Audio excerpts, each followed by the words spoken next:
boys always got something to say about the Toronto Blue Jays. It's Friday night after a long week, a long, tough week. I'm sure that we've all had our work that we've had to do, but we've powered through, and we are now at the most beautiful time, the weekend. So thank you so much for spending that time with the boys. We're going to be drinking along, answering your questions, answering a few of our own, having a caller come in, previewing the game ahead with the Astros, starting a very, very tough series on the road in Houston. Before we do any of that, though, Adam, what are you drinking, man? I was waiting for that question, Nicholas. I'm drinking a Wayne Gretzky's number 99 Pinot Grigio. Okay. Yeah. Shout out Wayne, man. Shout out Wayne. Actually, what a legend. I went to that winery back in the summer, and they got great whiskey, too. Okay. Great whiskey. Shut him out. Wayne is, he's just lead at everything he does, dude. That's so right. Hard That's not right. hard not to love it, man. Now, so, what are you drinking, Nicholas? I got a little Toronto Blue Jays on my beer right there. It's a Budweiser, so not the best of brews, but I am supporting the boys any way that I can by just having that little guy right there. Yeah, so. These were, if I'm not mistaken, were left over after opening day. Exactly. Wasn't drinking too much on opening day, but like we got them for now. So yeah, gotta support the boys because we got a tough series ahead. I know that we have a caller in. Do you want to go over the series before we have that caller? Or what do you want to do this? let's go over because I told it's Matthew Jenkins, by the way. So everyone shout out Matthew Jenkins. Matt. I told him that we would be talking about the upcoming matchup, Verlander, the Astros, and to get his thoughts about it too. Let's give our thoughts, and then we'll give him a call. Yeah. So, guys, I was very, very happy with what the Toronto Blue Jays did against those Boston Red Sox, winning a 2-1 series. I think both of us said that we were going to lose 2 games there. We did. We managed to really stymie that lineup, which is kind of strange because we were walking in there with a lot of starting pitching question marks. Pretty much everybody put up. This series, I'm still not sold on it, though, because the pitchers that we have going in this series are not as solid, in my opinion, as some of the guys that we had in Boston. Granted, we will have Manoah at some point, so that'll be nice. Yeah, Manoah's the W. But, I mean, hopefully. Stripling, yes. Big question mark there, dude, and that's who we have going this evening. Dude, Stripling is a big question mark. You'll see later, guys, we have monkey knife fight bets on it, but I think Stripling's going to give a competitive outing. I'm not saying he's going to get blown up. I don't think he's going to get blown up. Okay, yeah. I think he's going to have a competitive outing. Maybe he gives up, competitive for Stripling, maybe 3 earned runs in 4 to 5 innings. Like, it'll be competitive. Okay. Competitive, but the bigger question mark for me is how many runs are we going to put up against the red-hot Justin Verlander, who looks like he's back into Cy Young form. Yeah, that is going to be really tricky, dude. This is one of the elites of the game, guys. He's a Hall of Famer, like, very reminiscent of some of those older quarterbacks who was just like, how the hell do you keep doing it right now? My dude is how old? 39 right now. He's 39 years old. That is old. Getting old for baseball, He's man. old. Well, that's old for any sport, Dude, actually, but like... And he's been missing since basically 2019. Yeah. He's missing for 2 years. Every excuse to come back, to not be good. No one would have said anything about it. We would have been like, dude, you're 39. You just went through Tommy John again. You know, you've been out of the game for a while. You're still going to the Hall of Fame. No, he said, absolutely not. I'm going to pull a full-up Tom Brady right now. I'm going to come back. I'm going to be elite. It does not matter. And he's got a 0.69 ERA. Only 1 earned run, I believe, that he's given up so far. Yeah, that's bad. That's bad for us. Really good for him good because for him, bad for us. Look at his first start, a warm-up game, 5 innings pitched, 7 strikeouts, an earned run, 3 walks. So honestly, that's still good for what we were seeing in the first week of baseball. Oh hell yeah! But then it was his next start, 8 innings. This gets a decent Seattle lineup. 8 innings, 3 hits.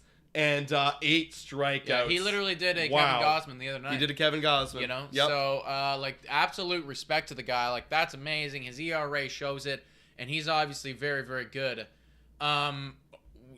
Shit. God damn it. Yeah, and it's funny. Why do we always pick the nights that I feel like we're going to lose to go live for? We're going live for after, guys. Yeah, it just so happens. Also, big shout out to Jordan N right now.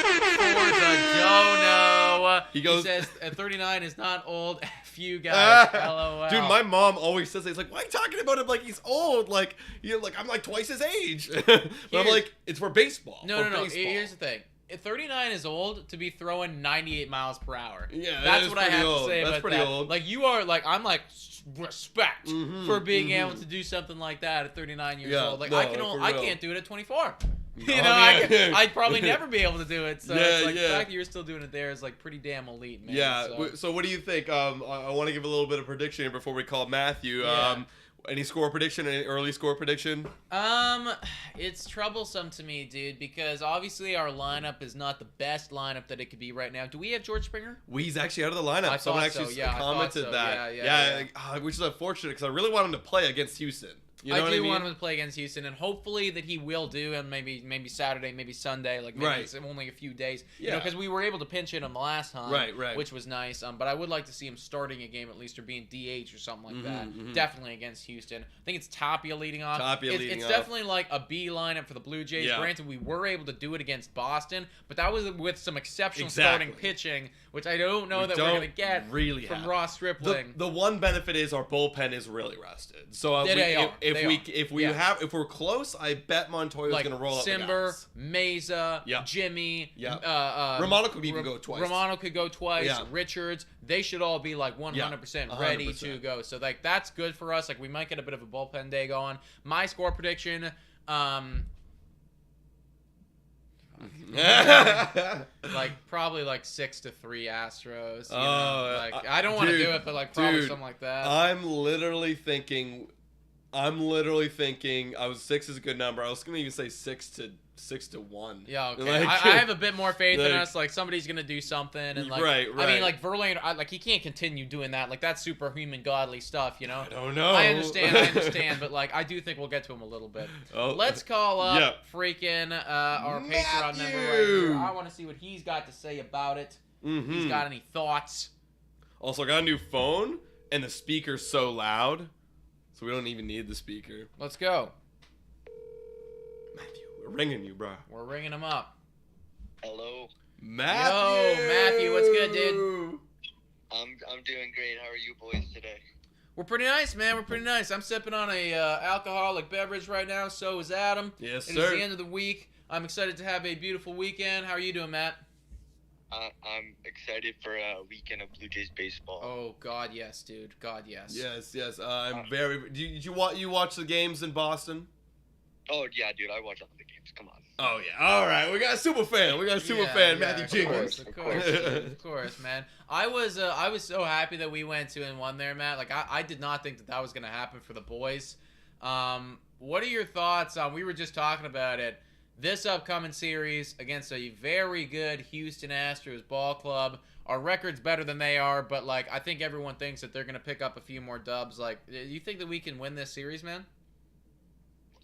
Most definitely the Blue Jays can win this series here. Let me just touch on Boston real quick, if that's okay. Yeah, go for it, dude. Sound off. I loved what I saw from Kevin Gausman. Oh. That first start he made, was that against Texas? Yeah, it was against Texas. He was. I was watching. He was leaving that splitter up, and that's why I don't know how many runs he gave up, but he gave up a lot of hits on that splitter up in the zone. You're right. And yesterday, like I did not see him miss one splitter. They were all in the dirt, and he got like 9 strikeouts. Yeah. Dude, he was starting them like right on the edge where he needed to, and they would just dive, and they would die. You see that one graphic that Sportsnet put up where they compared the fastball and the splitter in terms of like where they are at the same time? I don't know, like the tunnel graphic I think you're talking about, right? Yeah, where like when the fastball hits the plate, like the splitter is like already way down and like way out in front. Like that's nasty, man. Impossible to cover both pitches. It's impossible. A lot of Robbie Ray similarities, honestly. Yeah. Oh yeah, definitely. I do see the 2 pitches, right? Yeah. Just fastball splitter. Robbie was a fastball slider. Yeah, literally. And I mean, when Gausman's going, like I know when Gausman is going good, he does have top 3 splitter in the game, and like they were always showing. I remember last year, it's like the batting averages against and everything like that with the splitters and whatever. And when he's good, it's unhittable. Yeah, definitely. And he really worked the slider in well too yesterday. Yeah, I really liked when he used that against the righties a lot. I love that. Yeah, he went for it a couple times, and I think he just like completely threw off the Boston hitters because like I don't think they were swinging at it a lot. They were surprised to see it. Yeah. Instead of the splitter. Oh, it's nasty. Honestly, I'm getting a lot of confidence. Like, at first, I know Nick and I, too, like, both of us are feeling very, like, oh, well, that second half was a bit rocky after the sticky. Right. He did have a good month of September and October. And, but now, bro, I'm on the, Gosman's Gosman. He's looking good, bro. He's our ace. He's our ace, baby. Yeah, I was worried just because of his past in the AL East. True. Those were my only concerns, but now after watching him pitch, I'm like, nah, this is our guy, you know? He's legit. He's legit. Yeah. And do we feel the same way, Matt, about the lights out, lightning thunder of Ross Stripling? Is he gonna put it up today, man? What was his ERA at the end of the year last year? I actually think I remember it, and I think it was 4.8. I think it was 4.8. Right. But it was something around that. If it's not that, it was something very close. Because I thought, he has those games where he pitches like he gets like 2 outs and gives up like 8 runs. But then, he steps in and he throws like 7 innings of like 2-run balls sometimes. And I'm like, man, if this guy can just like be a little bit consistent, like I would love seeing this guy. Well, and that's Ross's biggest problem, dude, because we were talking about him the other day, and basically there was a solid month and a half where Ross Stripling last year was one of our better guys. Dude, it was in June. I'm looking at it right here. Yeah, I remember that month. He was tearing it up. Yeah, actually, we have the stats right here, Matt. In June, he was a starter for us. He started 5 games, and he had an ERA just above 3. Like, he was actually rock solid in June.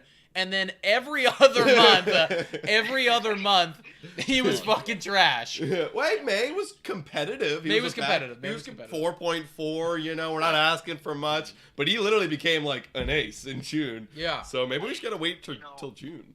We use him in a lot of roles, so maybe in that June month they figured out the proper way to use him. Yeah, well, remember? I have this really core memory of this Sportsnet segment where they were breaking down. Ross talked to the analyst. I forget who was speaking, but he was like, I think it was Joe Siddle. He was talking about how he changed his windup, and then ever since he changed his windup, just for that 1 month apparently, like he's just been locating his fastballs, all of his pitches, where he's able to locate them. I remember this too. I remember you were telling me about that as well, and you were like, dude, he's changed. Ross is a different guy now. He's a different player. And then right about the time when you started buying in, it was like boom, like off a cliff again. Like Ross is being chicken stripped and screwing up. No. I definitely think he's one of those guys you just have to ride the hot streaks, and then when he's giving up those 8 runs an inning, you put him at the end of the bullpen and you don't look at him. Yeah. Just forget he's there. Ross is like waving at Charlie, like, "Hey, Charlie, do you need a bullpen day?" With that being said, Matt, like, what do we think he's gonna do today, man? Like, obviously Houston's pretty freaking formidable when it comes to their lineup. Is he gonna be able to like keep this at least remotely competitive, or are we gonna see one of those like 8-run Ross Stripling games? It's tough to say. Ross has definitely been good this year. Like he pitched well last start. He did. He had a good game. But that was against the Athletics, I think, right? Yeah. Yeah. So this is definitely a much better Astros lineup. But the Astros lineup, they're not hitting the way they have hit in the past. They're 6-6 right now. I think the Blue Jays will win 6-3 today. Okay. I like it. Ross is from Houston. He's pitching in the hometown. Maybe he'll impress the family members a bit. Yeah. You know what? You're changing my mind a little bit too, because you just made a really good comment, Matt. With their lineup, it actually isn't doing No. as hot as it, like, because Bregman's kind of off to a slower start now. He Right. started it really hot. Right. Now he's getting a bit slower. Altuve's on the IL. Altuve's on the IL. Jordan Alvarez is off to a slow start. Right. Kyle Tucker is off to a slow start. Now, I know that they have a young kid that they brought up to replace Carlos Correa. Pena, he's going to lead off for them. I think he's doing okay. He's doing okay, But yeah. I don't think that any of their, like, core pieces, their stars, are lighting it up right now like No. Vladdy is or like the Lord is or you know, a few of our guys who are doing really well. Yeah, maybe Yeah, I'm... yeah. No, go ahead, Matthew. I'm just pondering my decision now, whether I should change my prediction. Yeah, I haven't, watched too much Astros baseball this year, but I think, we're so used to being bad and being like, oh, no, we got to play the Astros and the Red Sox for 2 weeks. You know, Right. they're like, fuck, we got to play the Blue Jays. You're right, This is bro. true. This You is know? true. This is true. You're so right. Like- So will the cold Astros lineup be able to heat up against Ross Stripling? That's true. Or can Ross Stripling be able to Keep keep him him down? You know, it's Yeah. just like I'd feel so much more confident if we just had any other pitcher other than Ross. Even Kikuchi. Even Kikuchi. Yeah. I'd be like, yeah, I think we got a good shot. Yeah. You know, it's like I just don't know with Ross. Would you rather see Ross or Ryu? Ross. Oh, Ross. Dude, we are off the Ryu train. I am gone. Yeah, I'm absolutely done, dude. I only ever want to see Ryu now when it's like if we're okay, here's when I want to see Ryu. We are in a playoff clinching scenario. This game means absolutely nothing at all. None of our players are playing. Ryu, you can play now. Or we're down by like 8 runs. Everyone's tired. We're going to sit Vlad. We're going to sit Bo. No one cares anymore. Ryu, you're in. Like, Yeah, definitely. I definitely agree that Ryu should be in the bullpen and step into like the role Ross Stripling was in last year. yeah, I do Yeah. think so. Yeah, I agree. I really do agree. So you could actually say then that this right now, this is a solid audition for Ross Stripling. It is. He It could be is. auditioning right now for the 5th role because you're right, Matt. Like, I think, too, that I do prefer Ross Stripling. I don't love him by any means. No. But if he puts up a good start here, maybe he puts up like another good start after that, I think we get into the territory where it's like, okay, Ryu, like, you might have to be the long man now. $20 million is a lot to pay for that, but like, you're just not that good at No, baseball dude, anymore, and we have to play Ross. That's the thing. I think good management will make the decision to put him in the bullpen and take him out of the rotation. And hey, even good management will say, like, even that, we got to be careful how we utilize him. We can't be utilizing him in critical situations. No, we no, got to. no, He's now our you're our garbage yeah, it's pitcher. like we've given up on the game. We've given up. You've given up. Yeah, look, Ryu, it's easy to say, oh, just put a bad pitcher in the bullpen. But, Ryu has never been in the bullpen. So, It's true. you can't. I feel like he's one of those guys who takes a long time to warm up and, gets settled in the game. I don't know if even bringing him out of the bullpen is the best thing for him to do. It might Right. be like a Tulowitzki situation. No, I where think he the best thing turns to That- do you're is right. put down a AAA and like just forget Well- about him forever. Well, no, I think what Matt was just saying, the best thing to do is the Tulowitzki situation. Like, just cut him. Cut him, yeah. Just cut him. Eat it. Yeah. Honestly. Yeah, maybe. Because you're right. Like, I am thinking about Ryu. He likes his preparation. He likes his extra Yeah. day of rest. It's like He's throw him such in a little diva. You know, he's just like, you can't have a 13 ERA and be this much, Ryu. You're getting paid $20 million, not $100 million. Yeah. Like, come on, buddy. It's like, I need my 6 days. I need to know in advance. It's like, what? So you can give up 8 fucking runs Yeah, again? yeah. Like, Come on, Ryu. Like, Yeah. anyways. When he was bad last year, like, he did have good games. You're Like, right. I remember No, there yeah, was- I remember those. He had a start in Yankee Stadium when he was bad with 7 innings and no runs. Actually, I do remember that one. That was in the middle of like his really bad stretch, and I was like, "Oh my god!" Like, exactly. thank you, Like, Ryu. Yeah. And then Yeah. so honestly, for me, like, I'm still like, I think we said it in our last Blue Jays Today show. I'm still not done with him. Like, we gotta You see him. can't. We have to give him the shot because of the money. Yeah. And because, like, you're right, like, putting him in the bullpen isn't ideal for him, and, like, cutting him is the worst case scenario for, like, everybody. So it's like, yeah, we have to, so we'll see. I mean, if we do need a day of rest, like, I know we're on, like, a 20-game stretch right now, and he's not going to be back for that, but if we do get another 20-game stretch, like, you'll get probably the 6th start. Yeah, 100%. So, 100%. You know, and I do want to see what happens. And the leash is very short now, so we'll see what happens with him. yeah. Okay. Any predictions for the rest of the series? Are we sweeping? Are we going 2-1? What do you think, Matthew? I would love to see a 2-1. It's definitely possible. It is. No, it is. I mean, you're right. Like, I think what you said earlier, it's like, I'm thinking of last year's mentality where it's like we had to prove to people, and like we still do have to prove to people that we are the Toronto Blue Jays, but people already are starting to look at us like, oh my God, even betting apps, oh my God, like the Toronto Blue Jays are facing the Astros. Dude, we're favorites tonight with Verlander on the Oh, no, mound. I think are we? Yeah, I thought we were negative. I think we're negative. They're slightly more negative than that. Oh, are they? Like we're we're pretty slight even. underdogs. But still, yeah, there you go. It's like they have Yeah. Verlander, who was kicking ass and made headlines last start. We have Ross Stripling, and we're even.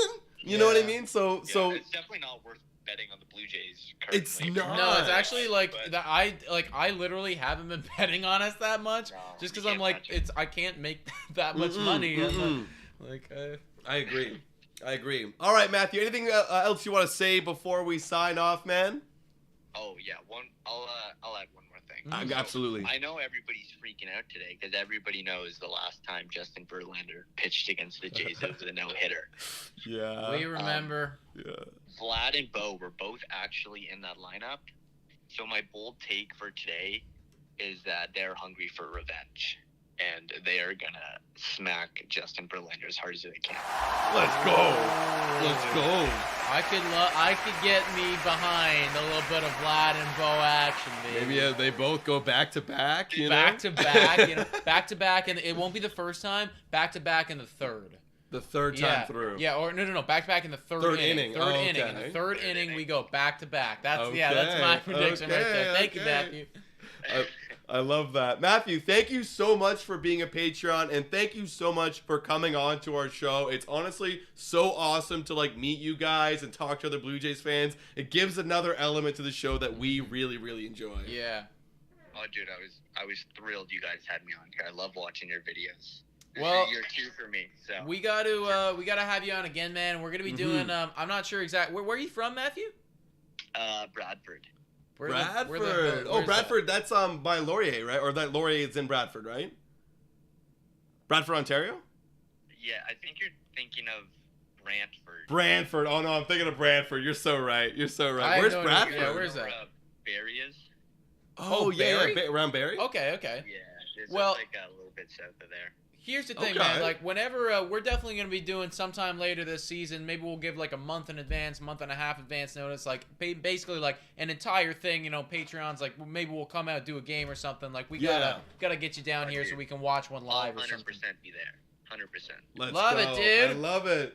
All right, Matthew. Thank you so much for coming on, man. Have a great rest of your day, and as always, Go Jays, go. Go Jays, go, baby. Go Let's Jays, go. There we go, guys. Give it up for Matthew. What an absolutely down-to-earth stud who believes in the Toronto Blue Jays. I love to see it, dude. I love it, man. I love talking to you guys. It's so cool. It's so, like, honestly fulfilling. Like, this is what I imagine this community is building to be. Like, we're all just Jays fans. We're all coming together. Yeah. And we're all having a good time watching our And boys. Speaking of Jays fans that we gotta respect, we Ooh. are not gonna miss it, Rahul. I saw it. I was gonna comment. Shout out to Rahul, number 27 for the $5 Oh. donation. Thank you so much, man. We always appreciate it. You are honestly MVP in these chats, man. He Thank says you. Pablo Lopez will cost a lot, but imagine having 4 potential number ones in our rotation. Lopez could reach his ceiling with the Jays. He's our main target. And I mean, he's already reaching his ceiling right now, but it's like you get him, you get Alek Manoah, it's like I don't need at that point, like whenever Gosman's bad, it's not even gonna matter anymore. Because it's like we have like walked it down. Right. I hear what you're saying, too. And, hey, I mean, I do love me some Pablo Lopez. He will cost an arm and a leg. He will cost an arm and a leg. If we can get him on a nice deal, I'll take it. I will definitely take it because, wow. Could you imagine actually getting that guy? I don't think we're not going to get him on a nice deal. Like right now, he's got a sub-1 ERA. No. Like, and that's the thing. Like, Miami Marlins, they're maybe not the smartest, but I also don't want to call them idiots either. Right. Like, they've made bad trades in the past, and I think that they're very aware that they've made bad trades in the past and do not want to continue making bad trades in the past. Right. If I was them, I would not be trading Pablo Lopez even in the slightest. Dude, I don't understand what's wrong with their management. This is why Derek Jeter left. There was rumors that Derek Jeter he wanted to get bats. Like, he wanted to buy bats because, like, that's clearly what you need to do. Because it's like, you got Trevor Rogers, you got Pablo Lopez, you got another guy. It's like, you have right now, it's like, you could... You have one of the best rotations in the league. You could have the Milwaukee Brewers pitching in 2 years. Yeah. You could have that. So what you should be doing right now is picking up a few bats, maybe making a trade for like a little prospect here or there. Right. Starting to get that up. So when those guys are at like Cy Young caliber and they're established in the league, you also have at least a serviceable offense to go off of. Of course. And that's why Derek Jeter left, because they were like, the rumors were like, oh, we don't want to buy any bats. We just can't. Yeah, like can't. I think that's something. I'm like, stupid, but I'm Derek Jeter. Yeah. You do what I say. Yeah, exactly. No, I love Derek Jeter. that is a really stupid thing. It's like, in my opinion, if I was the Miami Marlins, what they should have done is they should have been in on some of those like younger guys, like they can build a team around. Trevor Story, I think, would be perfect for them. You don't have to pay that much money, and you still get a guy who's in the prime of his career who could anchor your squad for a while. Dude, they have Jazz at second. Like, Jazz is a nice, exciting little guy. And then, like, no offense to being little, but, like, he's nice and exciting. But then, like, yeah, you add someone like Story. You picked up Soler, but you could have got Castellanos. Castellanos actually said he wanted to go to Miami. You could have had Castellanos. He's from Miami. True. He wanted to go. True. But they just couldn't pay him. He's like 29 right now. It's like, it's not like he's got years left of being elite. It's like they just couldn't pay him.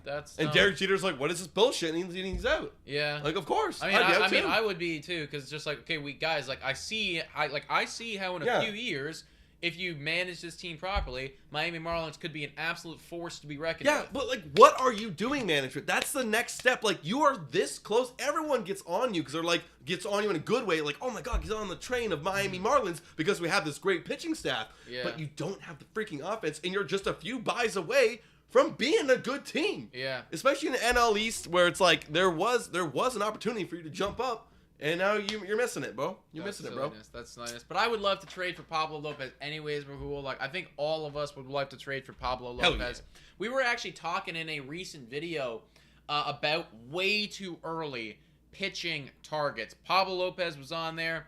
Louis Castillo was on there. We had a few other guys on there. Some low ball kind of guys. Low ball guys. But that's way too early pitching targets.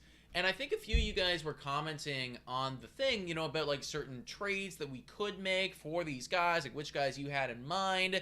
And a lot of things have been thrown out here about, okay, well, maybe we can trade Ryu because he's been really bad. We can't. No trade he clause. Has no trade clause. Yeah. A few of you guys are talking about trading Kirk. A few of you guys are talking about maybe trading Moreno or like a big prospect or something like that. Groshans. Been thrown up there. And, all of these things are potential possibilities. But it got me thinking, off the top of the season, it's way too early to know about this, but off the top of the season, from what we've seen right now, and I'd love for you guys to answer down below what you guys think, what do you think right now is the most likely Toronto Blue Jay to be traded if we were to trade somebody? Like on the current roster? You know what? I'll leave it open for interpretation. Okay. I leave it open for interpretation. Well, on the current roster is a bit harder because I think no starters are getting traded. You just do not, unless it's a ridiculous deal like that. But that is like so far off in left field. That's groundbreaking stuff. I don't want to really get into that realm, but like realistically, in general, the most likely guy on the current, I'll stick with the current Blue Jays roster. Yeah. I do think probably the most likely guy is Alejandro Kirk. Right. I do think it is because they're not trading Jansen. That's just not around. They love him. They love him managing the staff. You have Gabriel Moreno in the wings. I think they love him too, and they want to keep him in the system. Yeah. Collins, you just traded for. He's an options guy. It'd be stupid to trade him. Like, it doesn't make sense unless someone's like really giving you the bag. Here's the thing. I was actually thinking about Zach Collins if he continues to be elite. Right. Like, if off of what we've seen right now, and this is way too early, guys, but let's just paint the scenario right now. Oh, it's like halfway through the season. Zach Collins is hitting like 275 still. He's actually doing really good. We got Kirk doing well. Danny Jansen's healthy. We got Moreno down there. I know that you traded for Zach Collins as an options guy, Right. but it's almost like now he's too good to option. Right. Can you trade Zach Collins? Can you flip that for anything? Can you get any value for that? Well, possibly. I mean, I feel like the only time you do that is if you know that Moreno's ready to come up, because that's the thing. Who's left? You want Heine? You want Heine? Well, you still have two catchers though, because you got I know. Danny Jansen and Kirk. I know, absolutely. But like I think the way the management is operating, because like this is different than how Adam would operate. Right. From how the Blue Jays are operating it, they want that nice flexibility in Zach Collins, and like I think they like that more than frickin' Heine as a flexibility option. Well, yeah, I mean, let's face it. Like, I haven't seen Heine since the day we called him up, bro. Like, and I really don't need to see Heine. I don't need to see Heine. Yeah. Now, somebody just threw out there Chase Gurriel.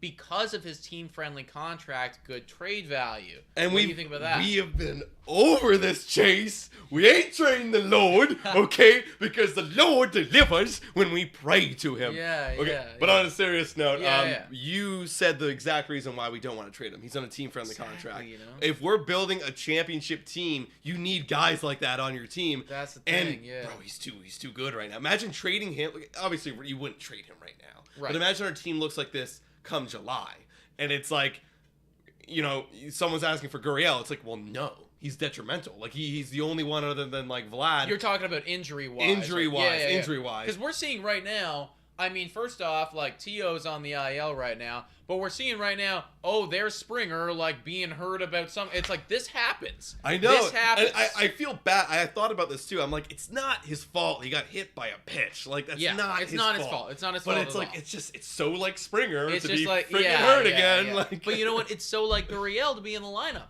He needs to be in the When lineup. is Gurriel Gurriel, hurt? dude, Gurriel's Never in the lineup hurt. all the time. He's literally never hurt, dude. Never. Like, looking back at this guy's career, like, he's pretty much healthy the entire time. The time that he's missed, he was sent down to AAA. So that's why I think, frankly, it's like, I do believe that the management, and they're playing him in the 4 or 5 spot.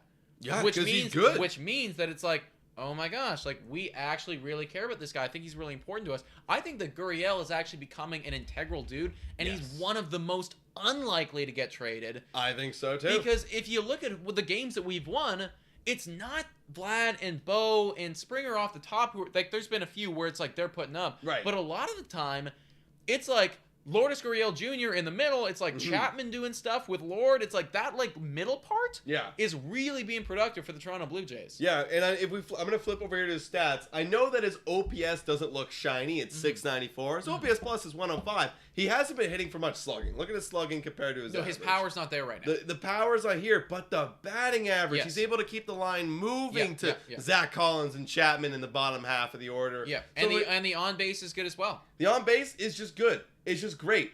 The slugging will come around. Like, it's only a matter of time. Yeah. It's only a matter of time. Yeah, so I don't think that Gurriel is going to be the most likely. Maybe Alejandro Kirk. I don't want it to happen, though, but, like, it could if it's... I think most likely on the roster, yes, it would be Alejandro Kirk. Off the roster, I think it's Jordan Groshans. It's too obvious.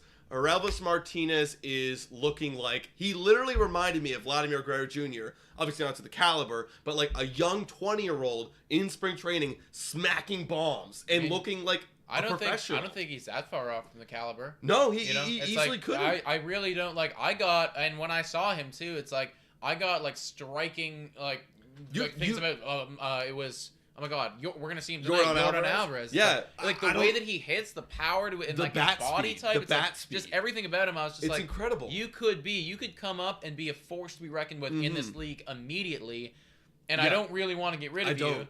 And again, like, I think that Jordan Groshans can be a very quality player as well. And like we could be 5 years down the line. Jordan Groshans is an all-star. Orelvis Martinez is nothing. Like at the end of the day, we don't know. But I would be at this current juncture more willing to give up Jordan Groshans than Orelvis Martinez. Because here's the thing, and again, I'm not a professional. And if Jordan Groshans watches, you'd say, "Fuck you, Adam. Like you don't know anything." And you're right, I don't. But looking at what I've seen, just using the eyeball test, I think Orelvis Martinez is more likely to make a great impact on the major league roster sooner than Jordan Groshans would. Yeah, I agree. In my opinion, I agree. So. Also, we're getting a few comments here talking about Kirk. Sebastian saying Kirk is an auto out right now. Can we just go over here and just pull up Alejandro Kirk? And then maybe right afterwards we can pull up Bo Bichette. Okay. So right now, just Alejandro Kirk. Yeah, Alejandro Kirk right now. Currently, he's got a 273 batting average. There's no production hardly at all, but he's got an on base of 375. Wow. With hardly any slugging at all. Good for Yeah, an he OPS. has not been slugging. No. But a 273 batting average with an on base of 375. 375. Let's folks. move over to Bo Bichette, please. All right. I love that you're making this point. Bo Bichette currently has a batting average of 224 and an on base of 224. Has he not walked yet? Not once. What? Not He hasn't walked a once. single time. Guys, Wow. right now, and this is a great way into the next question that I was going to talk. Great segue. Right. Currently, Bo Bichette batting 224, an on base of 224, a slugging that's pretty abysmal considering who he is as a player. He has not walked once. He has an OPS plus of 56. Wow. This is a really, really bad start for Bo Bichette. Is it at all time, if it's not time right now, at what time is it time to click the panic button and go, okay, maybe this season is not going to be the season that we wanted it to be for Bo Bichette? Right. Well, definitely not time to click the panic button. I will say I was shocked about the base on balls, how there was literally none. But when is it time? I think it's time to click the panic button if it's like halfway through the season. Right. Because look, we did the same thing last year. I mean, I can even pull it up right here for his last year numbers. Yeah, let's pull up those splits. The splits for come in. I'm just gonna switch it over. But like the splits for last year, he got off to a cold start too. And we had the same concerns. I remember all the episodes of the Blue Jays Today Show being like, oh my gosh, like Bo Bichette's like struggling. He needs to change his approach, and he's sticking to his approach, guys. Like he's swinging and missing. He hasn't taken lot. a goddamn walk yet. Like I know he's sticking to his approach. So we look at the month. What do we got here? Those are the month splits right there. Month. Here we go. Boom. Batting average. April, March. Wow, April, March he hit 260. Okay. Yeah, but the OPS was very low. The on base. OPS Here's the was thing. 839. Oh wait. What month? Oh is wait. this? Wait a It's second. 2021. Yeah. Okay, so that's not super reassuring. Yeah. That's not super I was reassuring. trying to prove the point. Like, was off to a slow start. But in August he wasn't as good. Oh yeah, in August, all the boys really weren't that good in August too. But yeah, I mean, even in May, like May wasn't really that exciting. Like, yeah, I mean, wow. I mean, he's doing a lot worse now. But when it's time to hit the panic button, I would say around end of May. Okay, I think that's the time around the end of May where it's like if he's still doing this around the end of May, then we actually need to start asking the question like, what's the question? Like, I mean, I think the question is like, are we going to are we have a good baseball player still? It's like, oh no, he's still a good baseball player. But if he's having an OPS plus at the end of May of 56, at the end of May, you have an OPS plus of 56. You have you're not taking any walks at all. You got an on base of 224. Right. I know, I understand that, but his career. I understand. His career. Okay, I get that. He's amazing. But okay, we're asking the question right now about let's say last year, Francisco Lindor. He had that question swirling around him. Yep. Garrett Cole is off to 3 bad starts. He's getting killed by the media. And Bo Bichette's doing this at the end of May. I'll be honest, I'm going to start having some concerns about the future of Bo Bichette as a player and how much money I want to invest in Bo Bichette if he's doing this right now. Here's my thing. If he's doing this and he has a really bad year, I honestly still won't be that concerned. Obviously, I'll be concerned, but I'm not going to be like, he's not going to be a good player. Right. He's going to be a good player. Like, he's so talented. And like that, like, players will have bad years. This could just be a bad year. You know what I mean? Like, we could just chalk it up as that was a bad year. It's really easy to get fixated on the current moment, especially 2 weeks into the season, being like, he's so bad. But like, he's a player. He's 24. He's 24 years old. Yeah. He's going to be a good player in this league. He's going to develop. He's going to change. He's going to grow. I won't be worried. The panic button on the season is me end of May. It's like, okay, maybe we got to shift him down in the lineup. Maybe he's got to go take some extra work with his hitting. He's got to revise some things. Maybe he's got to do something else. I think it does. It also does, it deals with the scope of how bad he's doing too. It's like, how bad are we doing? Like, How bad is he it's doing? like, Yeah. I mean, like, again, like if he's doing like this, which I don't, again, guys, He won't do I this. don't think that he's going to do. Like, I'm not worried about Bo Bichette right now. I'm talking theoretical land. I know that everyone's going to be if he is doing this at the end of May. I don't think he will be. But yeah, I mean, like, if this is still what's going on, like, conversation's going to be a lot different. If you're having, like, a 700 OPS or something like that, that's still not Bo Bichette level numbers, but I'm not going to be, like, freaking out. I mean, think about the Lord. Yeah, Think it about happens. the Lord, It happens. right? Yeah, You know, like, the Lord was off to a horrible start last year. and I You wasn't never gave concerned. up. You never gave up. No. Right? Hey, do not paint me as the person that's given up on Bo Bichette. I'm just asking the question, if he's got an OPS plus of 56, and we're getting on Alejandro Kirk right now, we're getting on other people, it's like, I know that Bo Bichette is close in everybody's heart, but at what point do we go, okay, guys, like, Kirk's doing it, Lord's doing it, everybody's doing it. It's like, Bo Bichette's got the beautiful name that we love, but he's got an OPS plus of 56 at the end of May. Right. When do we, like, flip that switch and go, okay, you got to do better, guy? Yeah, I think I'll go back on my end. It's like halfway through the season. It's like, okay, like let's, again, not to overall character of Bo Bichette, but to this season, it's like, okay, something's not working. We got to go back to the cages. We got to go back to the approach. Like, what are we doing? Yes. And we've said this literally the same thing last year. We're like, Bichette needs to take more pitches. He needs to not be so, like, swing heavy. But that's his game. It's been working. It's been working. So are they finding something in his swing? Like, is he, because I noticed this too. They've been pitching him a lot of fastballs up and in. Fastballs up and in. Just like Rafael Devers. Fastballs up and in. He cannot handle that. Right. So you need to start recognizing that, Bo Bichette. Do not go for the fastballs up and in. Yeah. You got to go for the sliders again. Because I remember the sliders down and way, he'd still be able to handle those. Because he's got that long tennis swing. Yeah. So he has to understand how are they attacking him and make the change. How many times did he walk last year? Just curious right now. Good How many? question. Yeah, because like I will say, it's like I do agree. Like I don't ever expect Bo Bichette to be an incredible like walker or anything like that. Like I think he's going to be a free swinger. Yeah. But I do think right now, like no walks on the season through 13 games. Like I think we gotta do that a little bit more. He got 40, which isn't that which much. is not very good. No. I mean, like as He's far as walks go, yeah. like that's not super high. Like like he's never been like in his whole career. He's only got 59 walks in 1,088 plate appearances. wow. This guy does not walk ever. I want to compare that to Vlad, Guerrero? because he got that in like one season easily. Yeah. He got 111 walks last. No, that's RBIs. Excuse me. Yeah. He got 86. Yeah, 86. Hold up. I know that. Can we go to Bryce Harper for a second? Because I know that he's like one of the best in the league. Well, I just want to like get a sense of like. Juan Soto's probably one of the best. Oh, true. Actually. Juan Soto's actually very good too. But like Bryce, 100 like, last 100. year. Yeah, it's we like, got to go to Soto. I think he is the best at drawing walks in the league. Just based on his on base percentage, it's gone. It is pretty stupid. It is. Yes, stupid. and he was 145. 145. Bo will not beat Juan Soto. No. Never. Never I will he mean, be. literally, he's leading the league right now in walks. Yeah, literally. At 16. Bo's never going to do that. I would love the occasional one or two, though. Yeah. Maybe we can sprinkle in like one or two there, because it's all fine and good when he's hitting 300 and he's doing incredible. Mm-hmm. You start to take note of these things when he's hitting 224 and the on base is still 22, 24 as well. Right. Yeah, I love that. That was a good take. I love that conversation with Bo Bichette. It's it can be scary, guys, but it's gonna be fun. Like every time I still watch him, I'm thinking there's a chance. To Me too, dude. I think that he could go boom boom. We got to get that going a little bit. Speaking of hitters and good ones and everything like that, everybody was losing their mind today.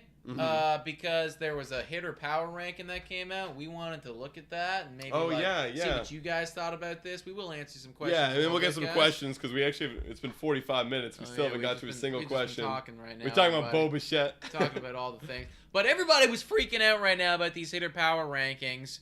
And there they are right there, guys. We got Nolan Arenado, Jose Ramirez number 2, Suzuki 3, Matt Olson 4, Guerrero 5. You love to see it. Yeah, Soto 6, Owen Miller 7. Never would have thought. G-Man Choi 8, Wander Franco 9, and Stephen Kwan 10. Does Bo Bichette belong? No, he doesn't. No. But I would have thought that Manny Machado. I would have thought maybe Francisco Lindor. Yeah, but just pure looking at like the team OPSs, like CJ Cron's the biggest one for me. Like this guy is dominating. 333 batting average, .365 on base percentage, an .813 slugging, dominant, Yeah. and an OPS 1.178. It's early, and he's currently leading the league in home runs. He's leading the league in home runs He's got right now. 6. And That's more than anyone else. where is he? Nowhere. He's not here. Yeah. He's fourth. He's like arguably fourth or third best player in baseball right now. No, He's you're so right, dude. And scroll down that OPS, like, where is Owen Miller? Like, where is G-Man Choi? Yeah, Vlad's 12. You know, just OPS wise. Yeah, just OPS wise, but like, Juan Soto's here.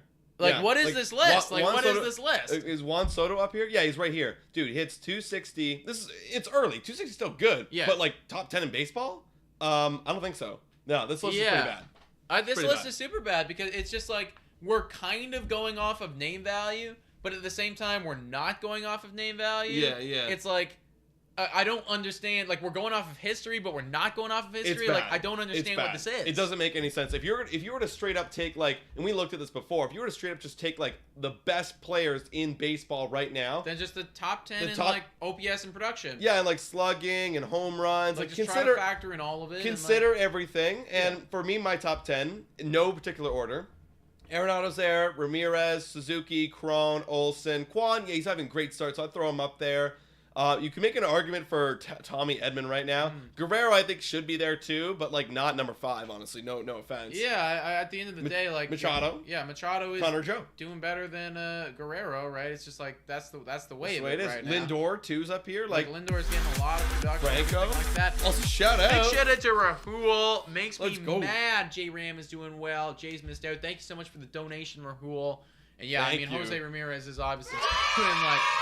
Yeah, very it's good. Jose Ramirez. I will say, like, on that list, I think they have him ranked second, and I do agree with that. I think, like, the top 3, I agree with, like, Arenado, Ramirez, and Suzuki. Like, I think that those are the only ones, in my opinion, that, like, actually... Yeah. I agree. Maybe Matt Olson too. Like, there. Olson is doing very, very good as well. But everyone Choi, past that, it's like we gotta like Kwan. Yes, he can be. Maybe I'd buy it if he was where he is exactly. But like Guerrero's got to move down. Soto's got to probably move down. We got to throw in CJ Cron. Yeah, it's like there's things that, like the top 4 is good, but after that, I don't know. Yeah, I agree. Yeah.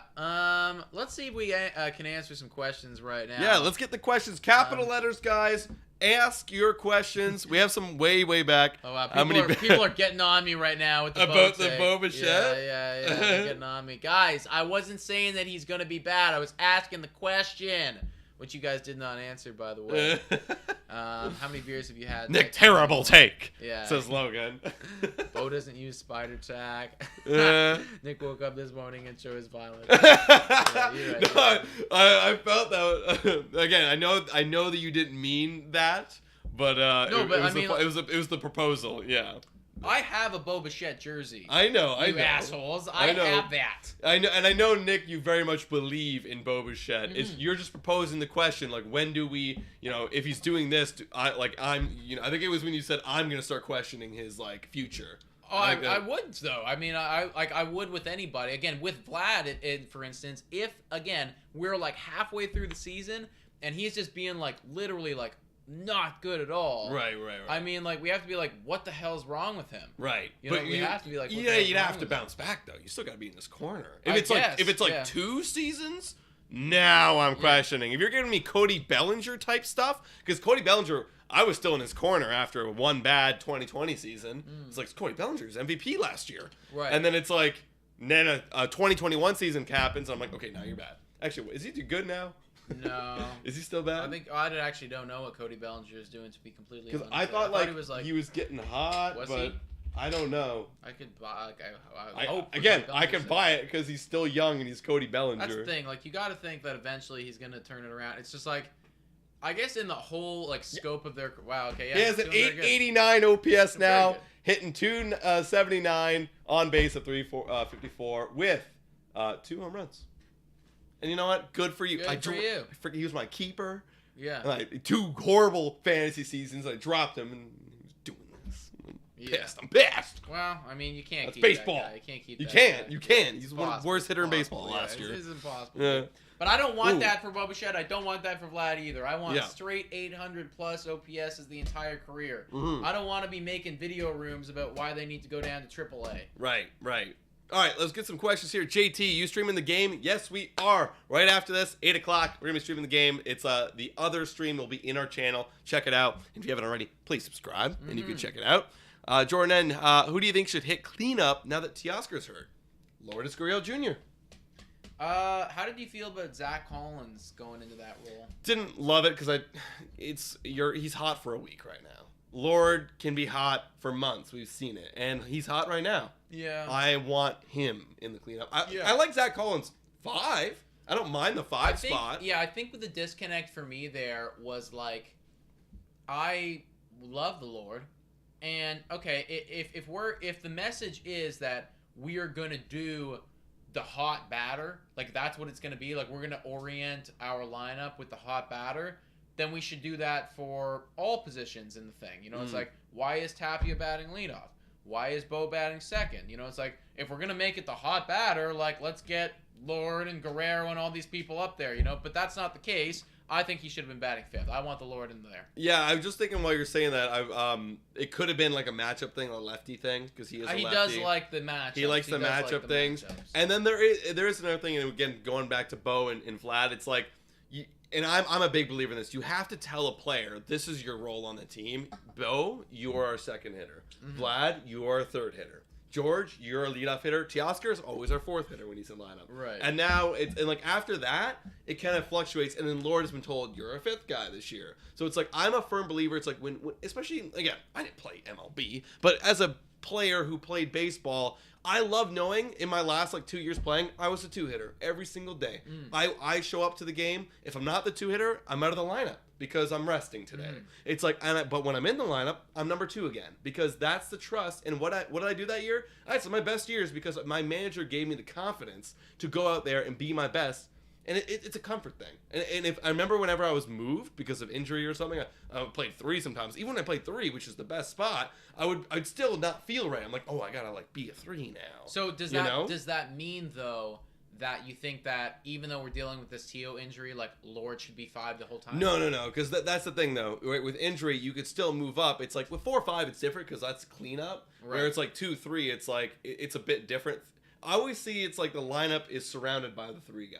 Right? Like, if you're the top, you're the two top guys, you're table setters. 3, you're the best player on the team. 4, 5, 6, you're the cleanup guys. And then the rest of the order, 7, 8, 9, you're the 7, 8, 9. You're in there, you're swapping all the time. So it's like, for me being 2, sometimes I actually felt better batting leadoff than 3rd because I knew my role as a table setter. Right? Whereas, like, Lord, 5 and 4, it's like, I'm still a cleanup guy. I'm still cleaning up the guys on base. Right? Okay. Yeah, no, I mean, that does make the sense then. All right, yeah. I just saw a comment right here coming from Canadian Grim Reaper. Tapia should be the leadoff hitter even when Springer is okay to start again. Interesting. He's better at the leadoff spot, move Springer to second, and Bobo to cleanup. Interesting. My first gut reaction is maybe it's because this is how it's been for so long. George Springer's always been leadoff his whole career. Right. So it's like, that's a big comfort thing for him, but again, that's a conversation you got to have with him. If he's like, yeah, I'm totally comfortable being that too, like we're saying, I'm still a table setter, right? I'm like Marcus Semien last year. And here's another good question then about Bo Bichette. He was pretty kick-ass in 4. I liked him at 4. Maybe what you just said right there about how a player gets comfortable in their role, maybe he got comfortable in 4. Dude, we got to look at this. Maybe when we moved him back to second, he's having a bit of a harder time. He's obviously starting out slow. He's not an on-base guy. He's proven that he's not an on-base guy. He's a drive and runs guy. Swinger. Maybe he is better to be over at 4. Dude, I thought that immediately. Like, I remember when we started mocking up lineups. I'm grabbing right now his splits for 2021 guys. When we started mocking up lineups. Ooh, not game logs. Excuse me. I always had Bo in the 4 spot. Yeah. Clearly at the end last year he loved it, but now maybe this might be proving me wrong. Can we go, please? There we go. Maybe it's gonna prove me wrong, but I thought he did way better out of the 4 hole. Well, let's see. Boom. Batting 4th, he hit 314. Batting 2nd, 299. Yeah. Pretty good. Batting 3rd, he did not love. No, short didn't love size. Batting leadoff. Did not love batting 3rd. Was the best batting 4th. Was the best. 899 OPS and OPS. Oh, they don't have his OPS. Oh, no, he does. 126 OPS plus. And here's the thing: those numbers right there, that's a cleanup hitter. Like, look at those numbers. 314 batting average, a 536 slugging. That's clean. Like, you're going to get a crap load of... I mean, he got a crap load of RBIs in the time that he was there. Like, that was phenomenal, you know? Yeah, no, I love and maybe Bo Bichette here. I mean, just painting this narrative right now, maybe he got comfortable down there. And maybe he doesn't love the move over to second because, like, now he's getting in his head, we got to change our skill set to be the table setter. And potentially, maybe that's why he's off to a slow start. I don't know. Yeah. Throwing it out there. I don't know. It's a mindset thing, guys. Like, baseball is way more mental than physical than most people believe. Like, if you're not in the right mindset, you cannot play baseball. So I'm a fan of the idea. I don't. Maybe what if you put like George Springer first, Tapia second? You know, rather than moving George. Right. Tapia second. He's a lefty. Put Guerrero, then Bo. What do you think about that? I don't mind that. I think that I need to see more from Tapia, you know, just to prove it to me a little bit more. That's like, you can do this consistently. Right. It was only a week ago that I was not on this right, thing. Right. And you guys were like, oh, like, we lost the Tapia trade. Yeah. He had a good week. And it's like, okay, now we're talking about, oh, maybe he can bat leadoff, you know? Yeah. So it's like, I think I do need to see a little bit more from Tapia. I know that he can be a very good on-base guy, and he can run the bases better than anyone probably can on this squad. Like, he's exceptional at that, so I'd love to see that. I wanted to shout out what John Allrose, excuse me if I said that wrong, said Espinal second. That was another idea. What about Espinal? I've always loved that thought. Jordan N. does say, though, that Santi is a great 9. He is a great 9. And he is because... It actually makes it so that there's never a single inning that goes by where I don't think that we can accomplish something. Right. Because there has been times in the past with our squad, with anybody's squad, where it's like, oh, crap, we got through the top 6. We have a bunch of nobodies right now. We'd be lucky if we got one guy on. We're probably not going to do anything at all. This is a forgotten inning. But actually having Alejandro Kirk down there, sometimes Matt Chapman down there, and Santiago Espinal, it feels like, oh crap, like maybe we can actually accomplish something here. Like, pitcher can't go to sleep on us. I agree. Because these guys are good. So I do love Espinal potentially in the second spot, but I also love the pro of having good guys down there. Yeah, like Espinal is a great 9 hitter, but like an okay 2 hitter. Right. You know, he's not like an exceptional. Again, he still has a chance to get hot again. He's kind of gotten a little bit colder this week. I think he's going to be really good. He's going to be fine. He's going to be fine. Good. But still looking at it, it's like, okay, like a great 2 hitter hits for power. Right? That's the one thing. Yeah. But he still he hits. But Tapia is the same thing. He doesn't hit for power. He hits. Yeah. So it's like, which one do you want? Which one of this version do you want? Tapia's got a bit more speed. I do think that Espinal's better than Tapia. I think Espinal's a better hitter. Tapia's a better base runner. Tapia's a better base runner than anyone on the team. Yeah. He's the best Espinal does steal too. I think he stole a bag already. Yeah. If not no, two. I mean, and here's the thing. Espinal is a good base runner too. Yeah. Just not as good as Tapia because he is the best base runner on the goddamn team. You know. Yeah. So if we're going off of base running, maybe Tapia's got to do leadoff. Maybe he's got to bat 9th.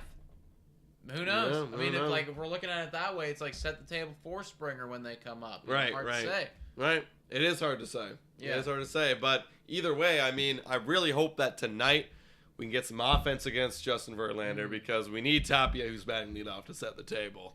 Then we need Bo Bichette. You know what? Now I'm thinking about more. Bo needs to bat 4th. I don't know how we're going to make it work because it was so easy when we had Semien. It was like, ooh, Semion's second, George is first, and then Vlad and then Bo. It was so easy. Yeah, it was. It was, you know, and then, yes, it was. Like, I want to put Chapman there, but he's not an on-base guy. He's a drive-and-runs guy. He's just not. He's not an on-base guy. Semien is an on-base guy. No, yeah. And it is difficult right now just because Bo has not been, you know, great to start the season. If he was doing what he typically does, we wouldn't even be talking about this. It's like, boom, like, it's locked in. It's amazing right now. Like, the top 3, they're not moving at all. And I still don't think that they should for a while anyways. Yeah. Or at the very least, until we get everybody healthy. Right. Because we can't move people around when we're not healthy. Because just like, what are we going to do? What are we putting in garbage? It's like, garbage? there's going to be garbage here. It's like, we need everybody healthy to even be really having these conversations. I'd love to see Bo Bichette get hot, though, so we can stop talking about it. Yeah, I want to just know that Bo Bichette's going to be elite. We can offer him that extension after this season, and then we can all be happy he's on the team for 10 more years. Yeah, exactly. Guys, we're going to be live in roughly half an hour for the Houston Astros game. Please Stop in with us. It's going to be a great time. You're drinking some brews, drinking some wine, obviously watching the game, hoping that the boys can pull one out against Justin Verlander. So it's going to be a great time. We hope that we have you there. Thanks so much for watching. Up until this day. Guys, thank you so much for watching. And Go Jays, go!